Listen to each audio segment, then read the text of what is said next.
Guys, do you know what time it is? It's Life of You time, the bonus episode where we tackle your dilemmas and share expert advice. I'm joined once again by Claire Seal, who's here to answer all your biggest money worries. So it's money that you're not allowed to spend on anything serious. It can only be spent on like stuff for you, fun, like whimsical stuff. My chat with Claire Seal coming up right after this. This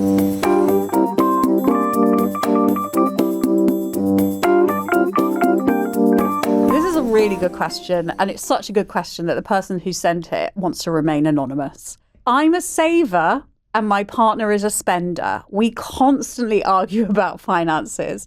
Example, he says we can't afford a trip abroad this year and I will go crazy if I can't get a break away.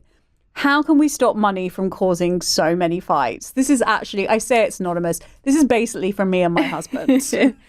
It's so difficult. And I think like it's not very sexy to talk about money in the early stages of your relationship. But so many people, I think, like things end up getting serious. And then you're like, oh no, we've got completely different attitudes to money. Like, how are we ever going to resolve this? But I think the number one thing is just communication and explaining like why it's important that you want to be able to save enough money to go away on holiday. Of like, it's not just that you're being a stick in the mud. It's like, this is really important to me. It's always good to try and find some middle ground. So what are the things that are like important financially that you agree on and work out from there? And I think it's also really important to be honest if your partner's behaviour, especially if like you're the saver and they're spending quite freely, just talking to them about how their behaviour actually does impact you and having some boundaries. And sometimes those conversations can be really difficult and sometimes they actually don't end that well in the moment. Loads of this stuff is uncomfortable. That's not a good enough reason not to have the conversation. So yeah, I think it is just annoyingly, there's not like a magic button that you can press, but I think it is about communication. I think it's a really interesting thing. My personal response to that would be that it's not necessarily a bad thing. I would say, like, there's a reason you're with this person. And maybe the way they spend money is actually something that you wish you could be a bit more like. Yeah. Opposites attract. And maybe what you're brought together to do is bring each other both more towards the center, you know. And there is that to be said. Like, my husband is very good with money.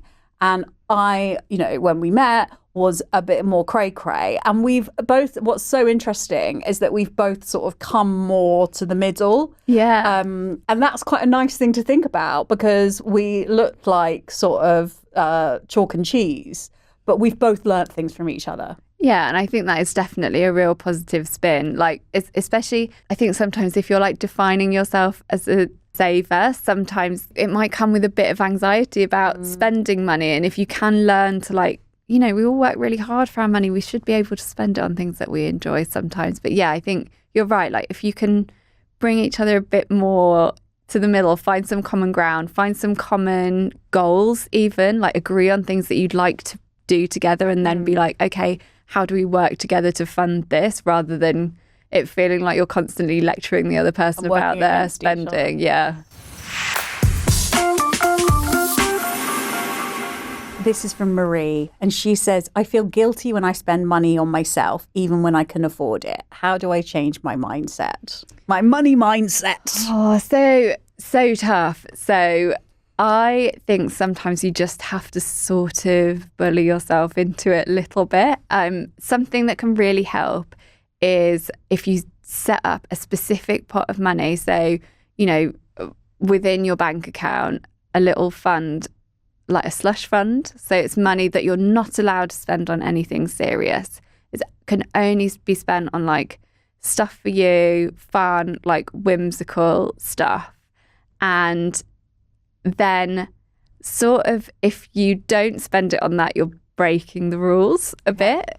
Just gradually, you know, I was joking when I said bully yourself, but you do have to push yourself a little bit. Just gradually, like, start with something really small And then maybe like another really small thing. Don't like go out and buy yourself a like $2,000 handbag straight away. Like, you know, just edge into it, I think, gradually. But I think, you know, if you can afford it, putting aside that slush fund of money can be a really good way to try and like retrain your brain into thinking that this is a pot of money that it's okay for me to spend, actually. Yeah, I have a friend who has lots of designer handbags, not much else, to be honest. Doesn't own much else. And I find it astonishing. I have no designer handbags in my purse.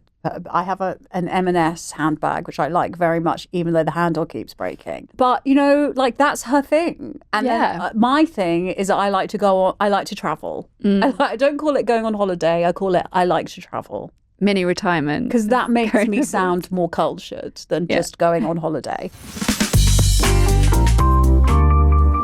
Lisa says, every time I think about checking my bank account, I get a horrible sinking feeling. I know ignoring it is making things worse, but I can't seem to break the habit. How do I face my finances without overwhelming anxiety? Can I answer that one a bit? Yeah, of course. So I was a bit like that. What I have discovered is that technology has kind of forced me into a habit of not being able to avoid it. So my phone now has something where it literally every morning, there's an app that every morning at 8 a.m. tells me the state of my current account and my credit card and all of that and my savings. And I find that actually has been, at first I was like, oh my God. But now I find it really, really helpful. It really keeps me on track on a day-to-day basis. But also my phone now has my bank accounts like tuned in. So that it's almost on my home screen what my balance. So it's constantly there. And that is triggering, but it pushes me out of my comfort zone and it has forced me to be better with money. That's pretty much it. It's like exposure therapy. You know, again, like starting sort of by getting your balance delivered to you every day. And then you can sort of ease yourself more towards like assessing your spending a little bit more. Something that's really, really helpful for that is sort of joining like some kind of financial community online. Try and find one that's not like super judgy. Like you can come find me. We're all very nice on my Instagram. But or just like an accountability partner as well. So just someone who you can sort of discuss it with if it all feels a bit overwhelming or a bit icky. Another thing that you can do for that sort of thing is to work with like a financial coach to like ease you in and sort of, you know, I've been doing this for 3 years. Nothing phases me now. And people will tell me about XYZ situation. I'll be like, okay. And they'll be like, what?